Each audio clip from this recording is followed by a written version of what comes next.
आता ह्या चिमुकल्याकडून बरंचसं काहीतरी शिकून घेण्यासारखं आहे. मात्र शेतकरी पुत्र हा शब्द ऐकताना आपल्याला आपल्या मातीशी आणि आपल्या शेताशी जोडलेला एक भाव उमगतो. शेतकरी हा आपल्या देशाचा खरा मोलाचा खरा हिरो आहे. कारण शेती करणं फक्त हा रक्तातच असावा लागतो. शेती करणं आता एवढं सोपं राहिलं नाही की जिथं आता सहज होईल.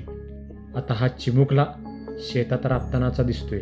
हा चिमुकला शेतकरी पुत्र बघा, केवळ राबणारा हात नाही तर उद्याचे तेजस्वी भविष्य असलेली डोळ्यांची चमक आहे. शेतकरी पुत्र म्हणजे आपल्या मातीचा पुत्र, जो देशाच्या उन्नतीसाठी सदैव झपाटून काम करताना दिसतोय. शेतकरी पुत्र म्हणजे केवळ राबणारा हात नाही तर उद्याचे तेजस्वी भविष्य असलेली डोळ्यांची चमक आहे. खेळणी नाही, पुस्तक नाही, गोड शाळेचा तास, फक्त माती, श्रम आणि स्वप्न. डोळ्यात आशेचा प्रकाश घेऊन रानात राबताना हा चिमुकला दिसतोय. बालपण काहीसाठी खेळ, काहीसाठी शाळा, पण काहीसाठी फक्त माती आणि माणसा इतकी मोठी जबाबदारी. ह्या चिमुकल्याने तर इथं दाखवून दिलं. हे बघा, लहानसा हात पण कष्टाची ताकद. किती भारी बालपणाचा खेळ सोडून त्यांनी शेताला साथ दिली आहे. लहान हात मोठे स्वप्न. व्हिडिओ आवडल्यास मित्रांनो, जाता जाता या शेतकरी पुत्राला कमेंट करून जावा. धन्यवाद.